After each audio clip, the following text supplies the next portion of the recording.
Listeners, welcome to another episode of Religion in the American Experience, a podcast of the private, digital first National Museum of American Religion, which explores what religion has done to America and what America has done to religion. Please follow us on Apple Podcasts, Spotify, Amazon, or wherever you get your listening fix, and tell your colleagues, friends, and family to do the same. One hears the terms religious liberty or religious freedom often in today's public square. Roger Williams is an outsized figure in the development of America's idea of religious freedom, now established in the Constitution's Article 6, no religious test for office, and the First Amendment's religion clauses, free exercise and no establishment. We've invited Dr. Charlotte Carrington-Farmer to help us understand who Roger Williams is and how he fits into the American project, most importantly, into our framework of religious freedom. Dr. Carrington-Farmer is a professor of history at Roger Williams University, where she specializes in early American history. She received her Ph.D. from the University of Cambridge in 2010, and she has a keen research interest in dissent in 17th-century New England. Her book, Roger Williams and His World, sets Roger Williams in his wider Atlantic world context. She has published book chapters on two 17th-century dissenters, Thomas Morton in Atlantic Lives, Biographies that Cross the Ocean, and Roger Williams and the Architecture of Religious Liberty in Law and Religion and the Liberal State. Building on her interest in Roger Williams, she has published an article on his wife, Mary Williams, entitled More Than Roger's Wife, Mary Williams and the Founding of Providence in the New England Quarterly. Charlotte, thank you so much for being with us today. It's such a joy to be with you, Chris. Thanks so much for having me. You bet. So, here at the outset, can you give our listeners a brief sketch of who Roger Williams is? That is, why in the world should we in the 21st century care anything about someone who's born in England more than 400 years ago?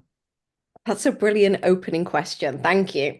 So, Roger Williams is arguably the most written about person of 17th century New England. And there are so many books and articles that cover all different aspects of his life, his ideas, and his legacy.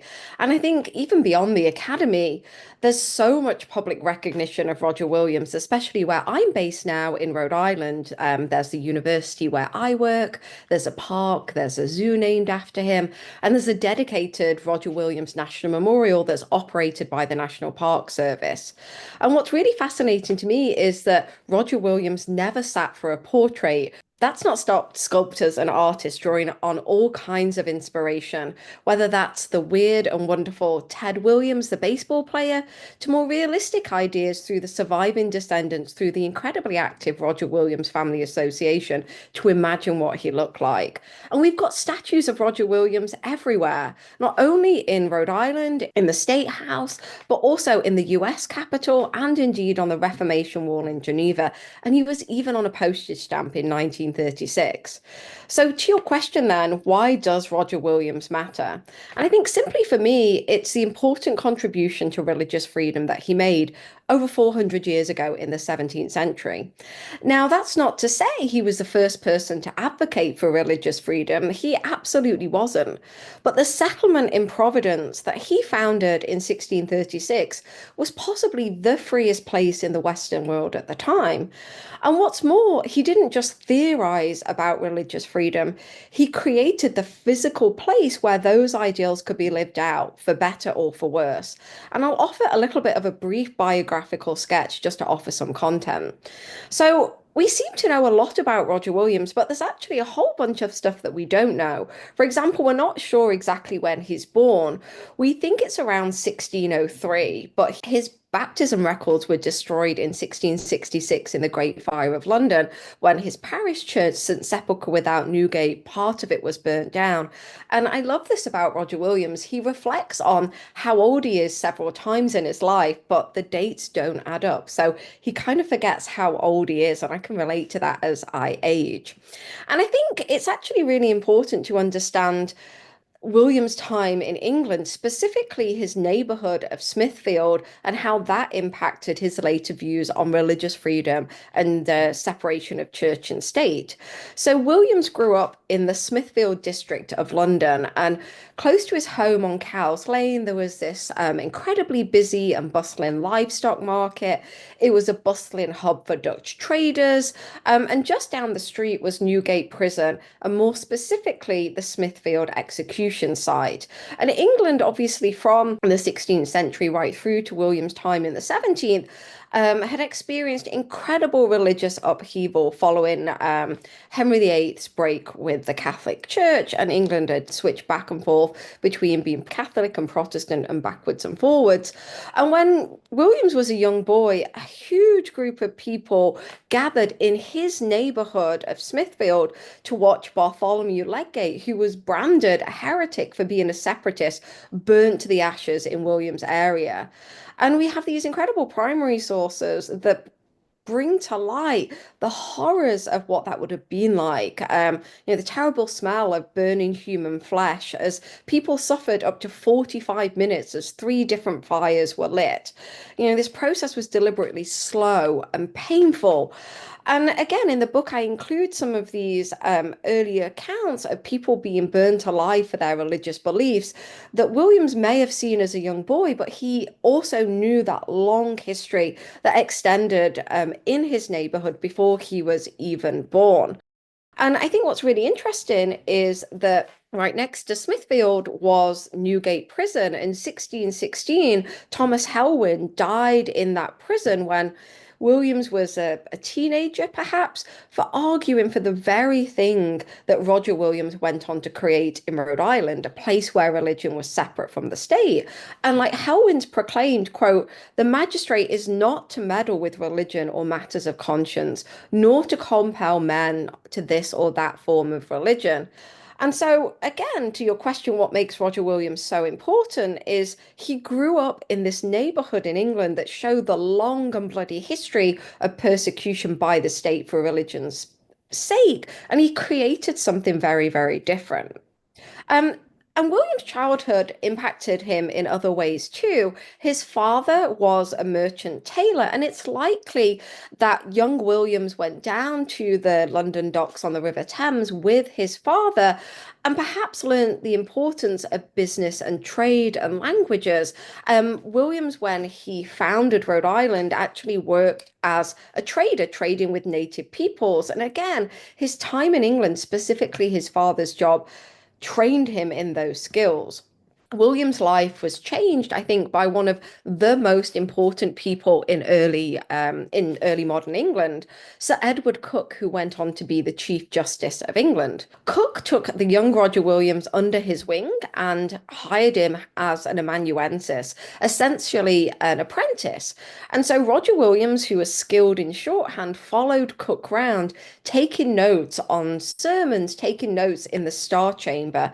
And it was Sir Edward Coke who famously prosecuted the people who were caught up in the effort to blow up Parliament with Guy Fawkes and the Gunpowder Plot. So Coke moves in the highest echelons of legal society in early modern London. And Coke eventually winds up in the Tower of London for challenging the king himself, for saying the king is not above the law. And it was Cook who paved Rogers' way to study at Charterhouse for high school and later Pembroke College at the University of Cambridge. After college, Williams took a job at Oates Manor in High Laver in Essex, and he worked as a private chaplain in Sir William Masham's household. This is where we have his earliest surviving correspondence, and we know that Williams was working in that household by at least 1628. And one of the things that really excites me is that his earliest surviving correspondence from the spring of 1629 is actually not about religious freedom, it's love letters to another woman, to Jane Whaley. And Williams wanted to marry her, but her aunt, Lady Joan Barrington, forbids the union because Roger Williams is not of high enough status. What happens is just a few months later, he falls in love with his eventual wife, Mary Barnard, and Mary Barnard is working in the same household. Mary Barnard, who in December 1629 becomes Mary Williams, had her own experiences of religious persecution in England. She grew up in Worksop in Nottinghamshire in the East Midlands, and her father, Richard Bernard, who was a minister, lost his position at Worksop Priory multiple times over his dissent. And he flirts with separatism and Puritanism before eventually coming back to the Church of England. And so Mary witnessed herself her own father's experience. And so Roger and Mary make the decision to leave England in 1631, and they arrive in Boston, the nucleus of the Massachusetts Bay Colony, in 1631 on the ship, the Lion. Now, the reason why they crossed the Atlantic was because Roger had been offered a job. He'd been offered the job of the teacher of the Boston church. And he basically almost immediately turns this job down as he sets foot on New England soil. Williams again, almost immediately after getting off the Lion, began to vocalize the problems he saw and the particular vision for what he thought needed to change. Namely, that all of the churches in New England should fully separate from the Church of England, oaths for political loyalty should be banned, and the patent for Massachusetts Bay should be returned to the king as it was fraudulent. So, because of all of this, Williams turned down the job of the teacher of the Boston church, and he made it very clear that he did not want to officiate to an unseparated people. So, John Winthrop writes about this, and he describes how Roger Williams began to deny the authority of civil magistrates to punish, quote, the breach of the Sabbath, or indeed any offences that violated the religious injunctions in the first table, other than those that broke only the civil peace. And that year of 1631 is incredibly turbulent for Roger and Mary Williams. That's the year they arrive in Boston and, after a very brief stay, move up north to Salem. And again, after a brief stay, by the end of the year, they remove again, this time further south to the separatist colony at Plymouth. So, in just 1 year, Roger and Mary had crossed the Atlantic, arrived in Boston, moved to Salem, and relocated again to Plymouth. And I think this decision to settle in Plymouth was tied to a range of factors. Obviously, it's partly because of William's move towards separatism, but I think what gets overlooked in the historiography is Mary's connection to Plymouth through her father, Richard Bernard's networks. Now, again, within a short amount of time, Roger Williams became increasingly vocal in his criticism of Plymouth's affairs. At least initially, William Bradford was willing to let Williams, corrections and discontent settle. But by 1633, things had started to change, and it seems that William Bradford believed that Williams had, quote, some strange opinions that had started to cause significant controversy within the church, and Williams left quite abruptly. So in 1633, Roger and Mary and their first child make the decision to relocate again back to Salem. And in Salem, William's ideas gained traction again, and a growing number of supporters started to advocate for what he was saying, namely the rejection of royal patents for land grants. And at this time, he builds upon an earlier treatise that he'd written to William Bradford whilst he was at Plymouth. And he basically says that Massachusetts Bay should return their royal patent to England. And according to Williams, he said the king could not claim New England as it was, quote, a sin of unjust usurpation upon others' possessions. And so, again, when we think about why Williams was banished, I think his views on indigenous land rights were part of the reason, in addition to his views on religious freedom and separation of church and state. And these views on indigenous land rights were centered on the theological and theoretical conflict with monarchs using Christianity as a justification to take indigenous land. And again, there's other parts of the puzzle that come into sharp focus as Williams is banished in October 1635. Massachusetts Bay required all men over the age of 16 to swear an oath of fidelity to the colony. Williams refused outright. He believed that by swearing to God, it made it an oath or a prayer as it was sworn in God's name. And to him, this was forcing someone to proclaim an oath when they may or may not fully believes that the words that they were proclaiming. And he basically says that this was like the magistrates forcing a spiritual practice. At this point, Williams remained steadfast in his opinions, even when the Massachusetts Bay Colony ministers, including John Cotton, tried to convince him of his errors. Williams doubled down and renounced all communion with the churches. And what's really fascinating is throughout the spring summer of 1635, Roger's wife Mary took a different course. So Roger, by this point, refuses to attend the Salem church. And we have accounts that later describe how Williams would not pray with his wife because she continued to attend the Salem church. And you could only imagine what it was like living in that house with, a young child and division between husband and wife. And what's more is that Mary was pregnant throughout 1635. She gave birth to their second child in October of 1635, the exact time when her husband was banished. So, at this point in October 1635, William's ideas were deemed very dangerous, to quote John Winthrop.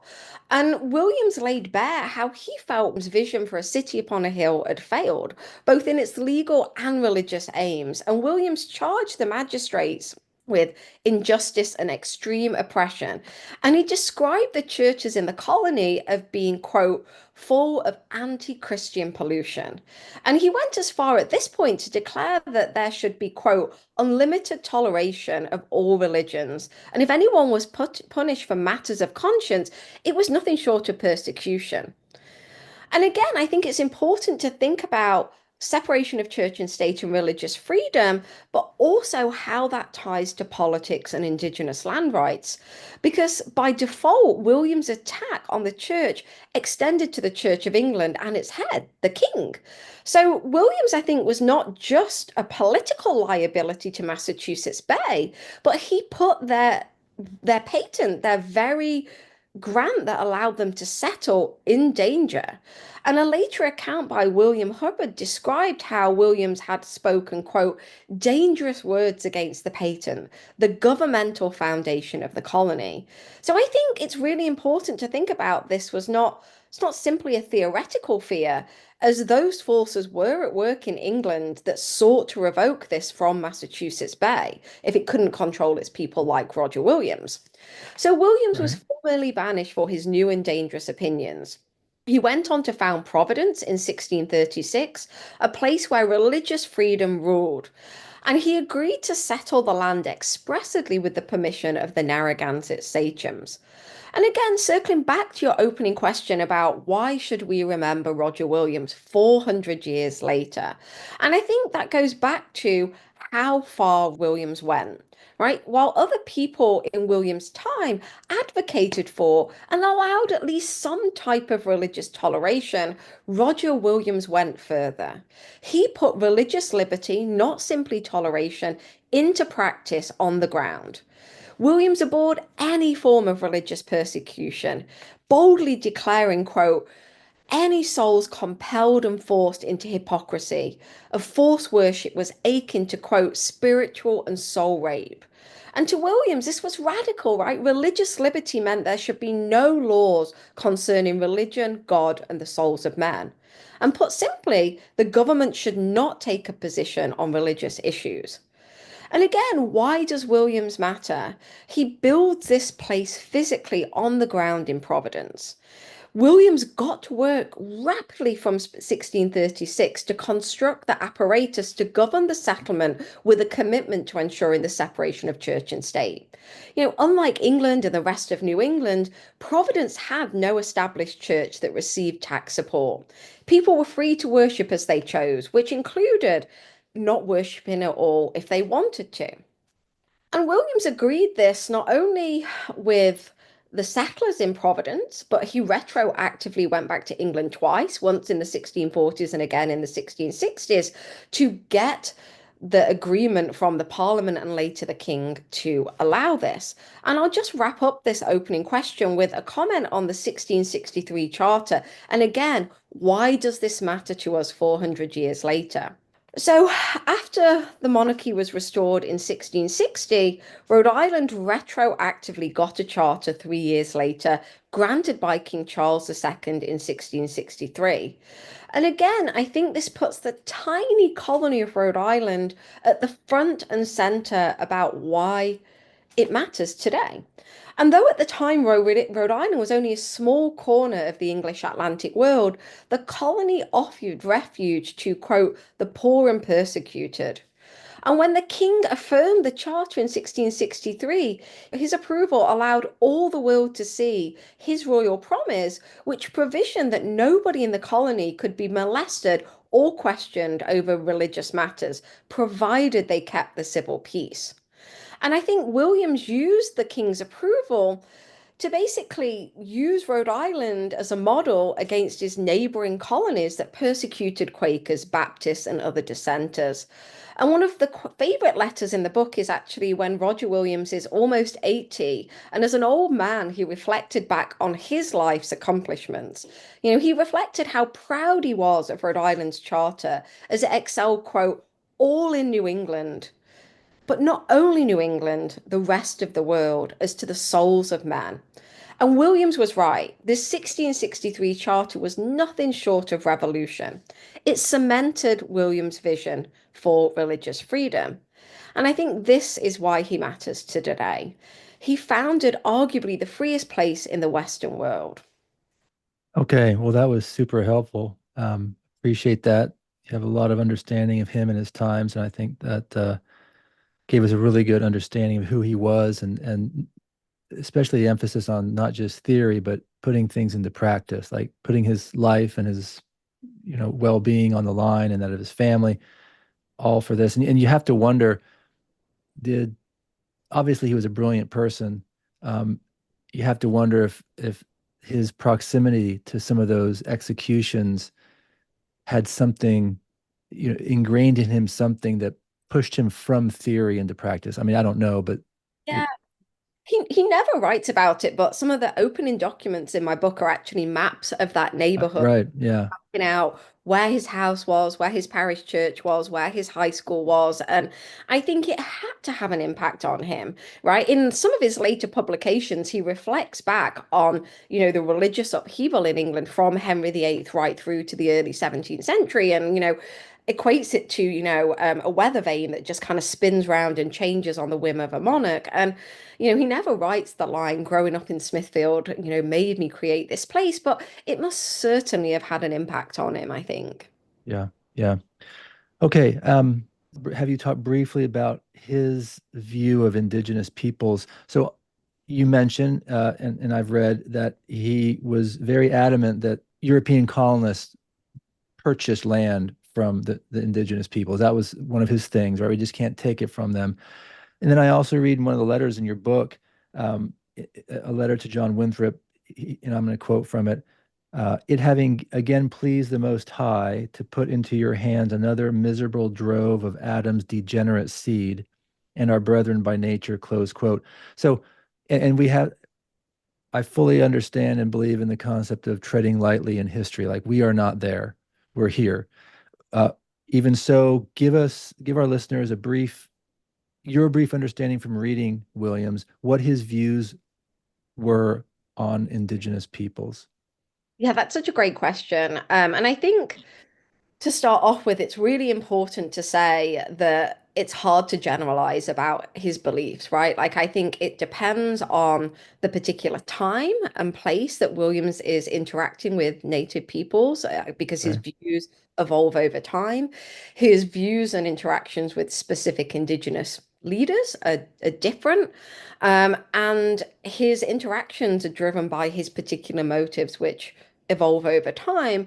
And I think even when we're thinking about native peoples in the Dawnland, right, in New England, different indigenous nations have completely different relations with Williams, right? Like his interaction with the Narragansett leaders, Canonicus and Miantinomi, is entirely different to his interaction with Pequot peoples at the same time. And I think Okay. as a historian who collaborates regularly with native culture keepers, it's really important not to make these generalized statements. So I'd Yeah. like to try and give you a couple of specific Great. examples speak to that question. Thank you. Yep. So, as I mentioned earlier, when Williams founded Providence in 1636, he negotiated with the Narragansett sachems to settle that land, right? He didn't immediately go back to England to get a patent or whatever from the king. He put that theory into practice. And I think that 1636 already agreed and then recorded 2 years later, land evidence represented his first step in his plan to create this radical new settlement. Right. So whilst he had no patent from England, he had the permission of the Narragansett leaders, which again allowed him to put theory into practice. And Providence, in this respect, represented his first step in his plan to put these new and dangerous opinions into practice. And the Narragansett sachems made this possible by allowing him to settle in their homelands. And this early surviving land evidence that was recorded for Providence in 1638 detailed how the two sachems of the Narragansett, Canonicus and Antinomii, had, quote, sold land to Williams.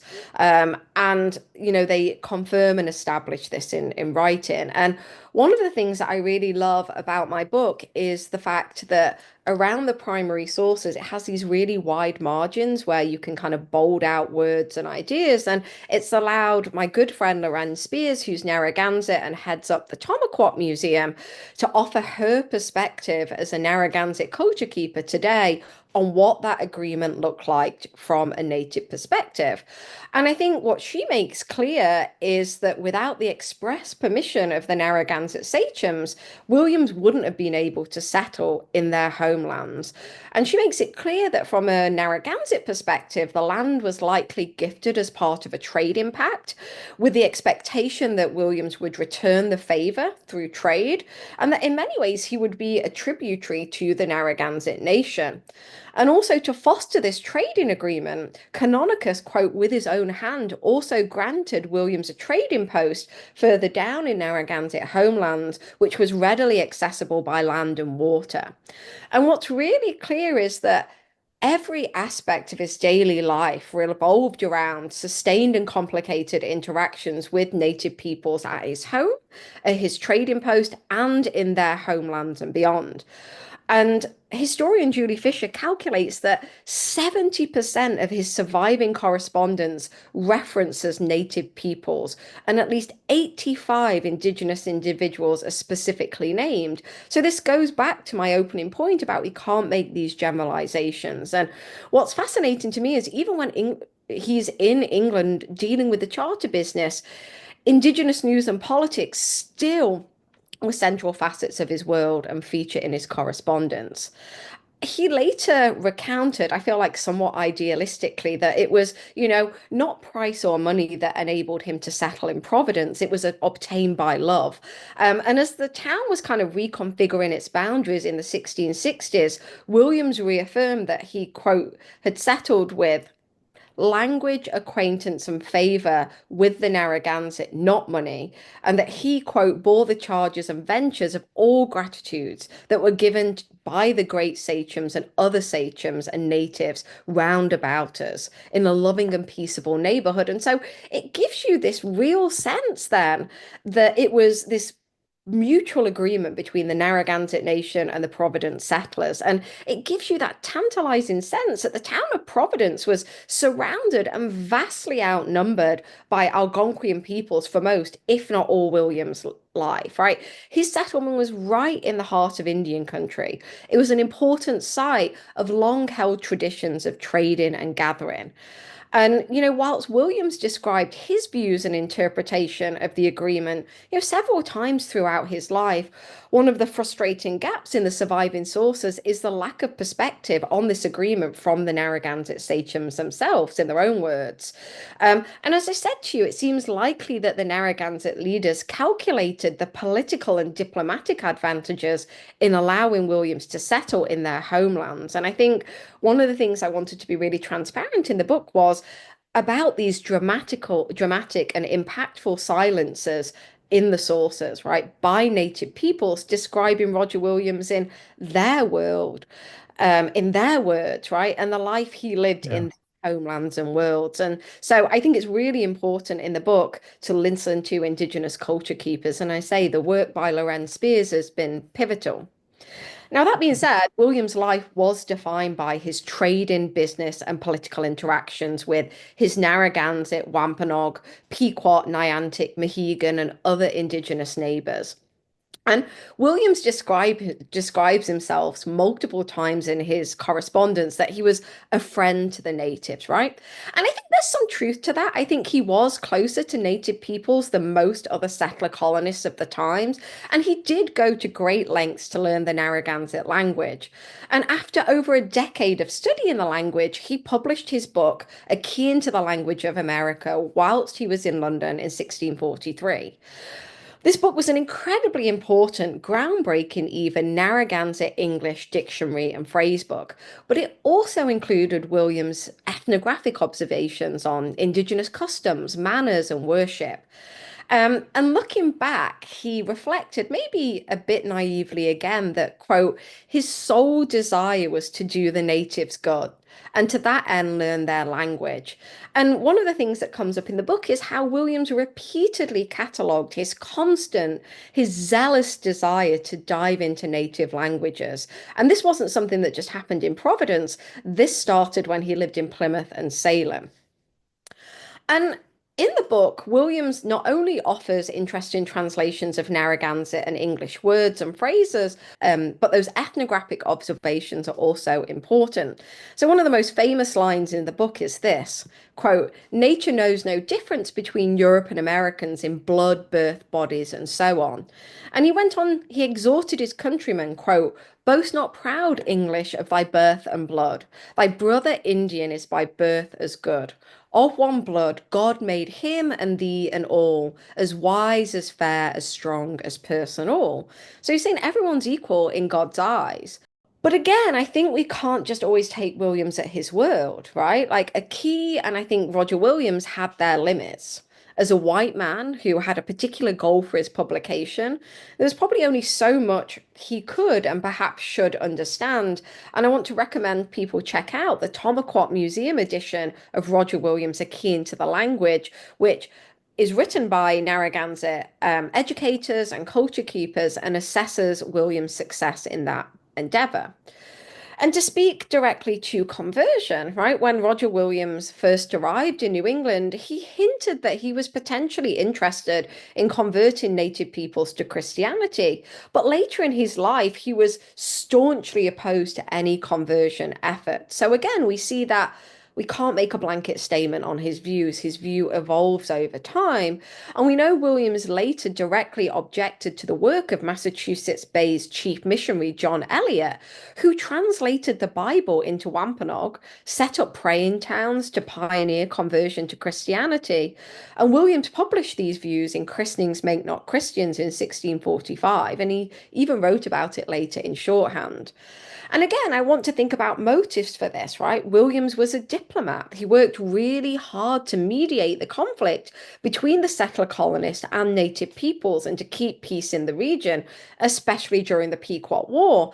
And again, that's a time when Williams is often lauded as a friend to native peoples, right? He keeps the Narragansett out of the war. But the way he describes and interacts with Pequot peoples in the late 1630s is a world apart. And we know that his life was full of contradictions. And just 1 year after Providence was founded on the premise of freedom in 1636, Williams had an unfree Pequot boy living in his house. You know, a boy who was taken from his mother and siblings and had his indigenous identity erased when he was renamed. And again, fast forward into the 1670s, William's efforts at diplomacy ultimately failed during King Philip's War. Native forces burned Providence to the ground. And after the war, townspeople in Providence, including Roger Williams, who signs the document first, sold indigenous captives into slavery in the West Indies and beyond. So, going back to this question of, what's William's relationship, I think it's fair to say he's simultaneously many different things, right? He was a scholar of the Narragansett language. He was an interpreter. He was a trader. He was a scribe, a diplomat, but he was also a captor and enslaver. And I think it's really important to acknowledge this complexity and these competing impulses and tensions as we think about his relations with native peoples. And one of the most important things in the book, actually, again, is that commentary in the margin that makes it clear that despite the devastating effects of settler colonialism, which Williams was part of, indigenous peoples adapted, persisted, and survived. And they're still here in their homelands, and on their in their traditional waterways. And what's really exciting is that indigenous culture keepers and linguists have used documents of oppression, such as John Eliot's Bible, to revive spoken traditions amongst Wampanoag peoples. And the Tomaquat edition of the Key is an incredible resource for Narragansett speakers today. So, using these documents written by settler colonists to empower indigenous communities today. Okay. Wow, you supply a lot of information, a lot of helpful information. I think that's really, good to know and good to understand that, you can't use generalities to you attach them to people, specifically Roger Williams and his views on indigenous people. So thank you for that. Here in the last few minutes, let's focus in on Roger Williams and his ideas about religious freedom. Um, so I'm going to describe a remarkable back and forth publishing war between Massachusetts Bay minister John Cotton and Roger Williams. So Cotton wrote a book called A Letter of Mr. John Cotton, teacher of the church in Boston and New England, to Mr. Williams. Williams wrote The Bloody Tenant of Persecution.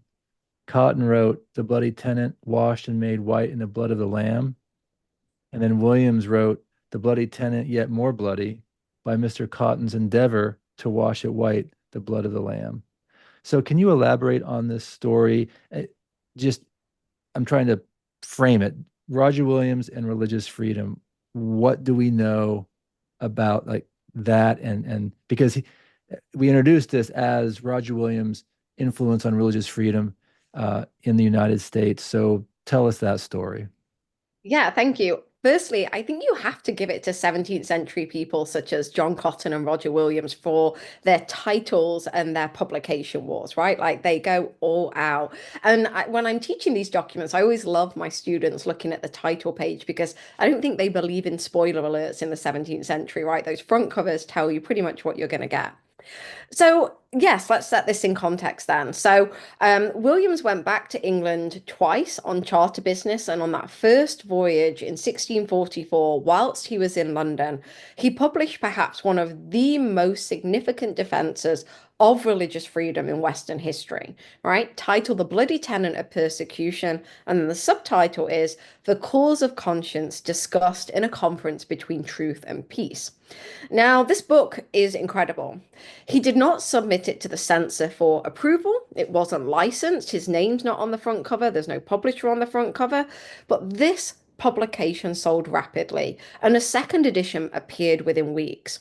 Williams was on his way back to New England before the book had even really come off the printing press, and it left so many people who read it outrage. And within this book, Williams summarized his vision, and I'll give you a quote. The government of civil magistrate extended no further than over the bodies and goods of their subjects, not over their souls. The book was not well received. That's an understatement. It was burnt and it was condemned as one of the most dangerous books of the time. The book was bold from start to finish. Williams unflinchingly cited reason, religion, and experience to advocate for the separation of church and state over 400 pages. In the book, he used politics, economics, practical application, theology to justify his views. He rejected this prevalent view that Cotton upheld that religious uniformity was necessary for the good of society. Arguing then that intolerance was destructive to civil peace. And as you said then, Williams did not publish The Bloody Tenant in a vacuum. It was part of this broader publication wars between Roger Williams and Massachusetts Bay Minister John Cotton. So what's really interesting is when you study all of those publications collectively is that John Cotton and Roger Williams interpret many of the same passages from both the Old and the New Testament differently, right? They're reading the same text and using, very similar 17th century Puritan theology to interpret what the Old and New Testament say about a government limiting its interference in religious matters. And for Roger Williams, he basically says that it was abominable for people to interpret God's law as they would. And what he says in the book, then, his vision is that, everybody could exercise their religion freely as long as they did not disrupt civic life, and that nobody could leverage governmental powers to impose their belief for both believers and non-believers. And he goes on to say that, the civil and religious spheres should be fully separate. There should be no established church. No tax money should go towards supporting any church. And he also talks about how, again, in using Providence as his case study, the colony could also fully address the issue of ministers holding public office, right? And he talks about how the colony's government could not impose the first table requirements. And again, thinking about the Bloody Tenant in broader context, Williams went against the grain of mainstream European political traditions and universal public opinion, way back from the 13th into the 17th century, which regularly demanded death for heretics. But again, I'm always trying to urge caution, right? Williams was not the only person to write in favor of toleration, right? And other people, whether that's Sebastian Castello or Hugo Grotius, advocated for toleration. But again, I think what makes Williams special is, they're simply theorizing it, and Williams builds it on the ground up. And he also went further than what many of his famed contemporaries went for, right? Whether that's John Milton or even John Locke, when they're calling for tolerance. And I think, again, one of the things that kind of draws us to Williams is to try to depict him as, a fan of religious freedom because he's some kind of multiculturalist, right? Who was ahead of his time. But I think it's really important to say that that was not the case, right? He did not support this as someone as ahead of his time. He was someone who was a religious fanatic by any measure, whether that's from the 17th century or now. And scholar Teresa Bajan talks about this mere civility and Williams's religion and how that impacts his views. And again, I think it's important to show the nuance, right? Roger Williams despised Quaker theology, but he debated them. He allowed them to settle in Rhode Island. He thought the Catholics served the Antichrist. He refused to watch indigenous ritual makers for fear of being, quote, an eyewitness, spectator, or looker on in case he was mistaken for a partaker in Satan's worship. So he considers all of these religions false, but he defends their right to hold and practice their beliefs without any state interference. Charlotte, And can oh I yeah. interrupt one here quickly? You've used the phrase first table twice, and I Mhm. don't think our listeners know what you are referring to. When you say first table, what do you mean? Yeah, sure.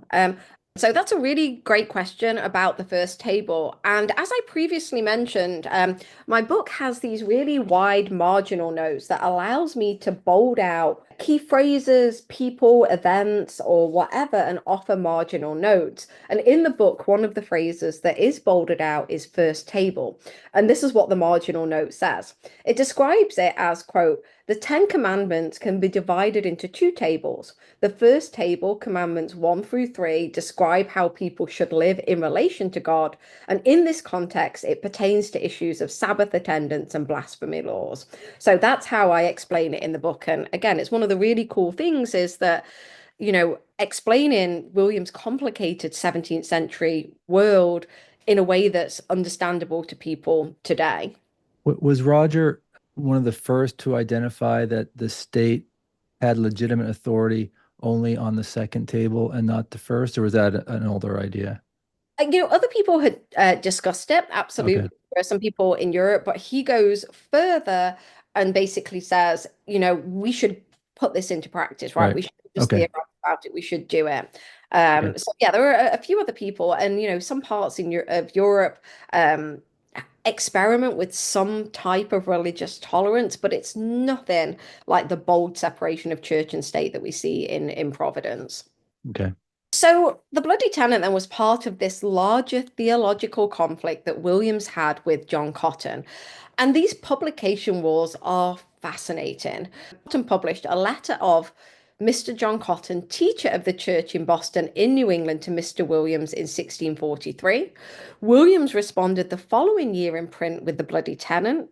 Upon reading the Bloody Tenant, Cotton wrote the Bloody Tenant washed and made white in the blood of the Lamb in 1647.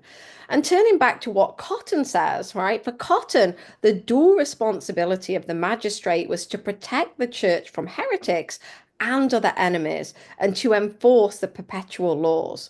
And for him, this meant that coercion was legitimate when Christians went astray, which in turn warranted the civil state to override their freedom. Williams fundamentally disagreed and responded again in print in 1652 with, again, the fabulously titled The Bloody Tenant, Yet More Bloody, by Mr. Cotton's Endeavour to Wash It in White in the Blood of the Lamb. And these publication wars, the two combatants, examine the same scriptural justifications for persecutions. One of the pieces that they debate at length is verse 8 of Psalm 101, quote, I will early destroy all the wicked of the land, that I may cut off all wicked doers from the city of the Lord. And it's just fascinating. The thing on the front cover of William's Bloody Tenant is it's framed as a kind of discussion between truth and peace. And Williams cited, lessons from, quote, the lamentable experiences of former and present slaughters and specific case studies to bolster his theories. He looked back on the religious wars in Europe, the religious upheaval in England, to show clearly that persecution only ever produced false converts, right? And even those who stayed true to their faith and died for their dedication, according to Williams, simply became martyrs. And it only served to hearten their followers' resolve. And so I think, again, you can't understand Williams' book in isolation. You have to understand how it was burnt and banned in England and how it was in specific response to a dialogue between him and John Cotton. Okay. That was super helpful.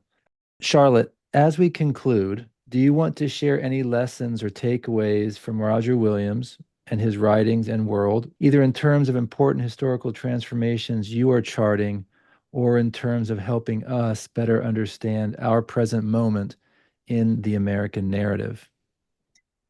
Yes, I think Williams offers some important lessons. The title of his Bloody Tenant is The Bloody Tenant of Persecution, but it's this dialogue between truth and peace. And he makes it very clear that we should always strive for truth, whatever the price.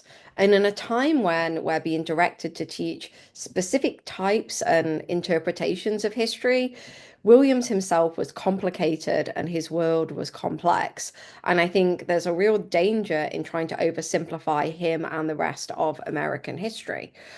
William's life was complex and complicated. He wrote extensively on the idea of religious freedom in both his published works and his private letters. This was a new idea and it was a dangerous idea. He was banished, right? His books were burnt. And his most famous defense of religious freedom, The Bloody Tenant, was viewed as one of the most dangerous books of the time. And I think, again, and we're living in times where particular books are being banned and particular interpretations of history are being pushed, Williams paid the price for that too in the 17th century. And William's life was not a happy ever after when he founded Providence, right? As he discovered, living with and within the reality of religious freedom was kind of easier to theorize about than to do in practice. His struggles with the Quakers, his struggles with Samuel Gorton, William Harris, and The domestic violent case of his next door neighbors, the Varin, shows his radical ideas actually cost him dearly. He was banished. His masterpiece on religious freedom was burned. His neighbors fought. He had to live alongside people he hated. His colony was viewed with contempt. His long-term acquaintances, such as Anne Sadler, wished him dead. His house and town were burnt down, and he lived his final years in poverty. But in spite of all of this, he advocated that truth mattered, and he created something very different in Providence.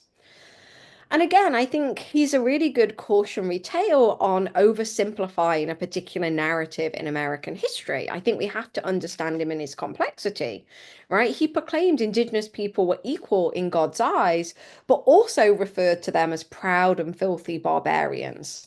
He described early in his life how he longed to convert Native peoples to Christianity, but later changed his mind and declared that false worship was so offensive to God it stunk in his nostrils. He proclaimed, religious freedom rules, but he still detested the Quaker religion.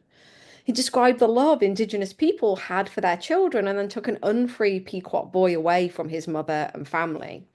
And I think, again, when we're being pushed to tell particularly patriotic histories, we've seen so many of those romanticized versions of Williams, over the course of history. And I think we've got to be really cautious, right? We should not depict Williams as being a hero who's ahead of his time, whether that's in his dealings with Indigenous peoples or even his calls for religious liberty.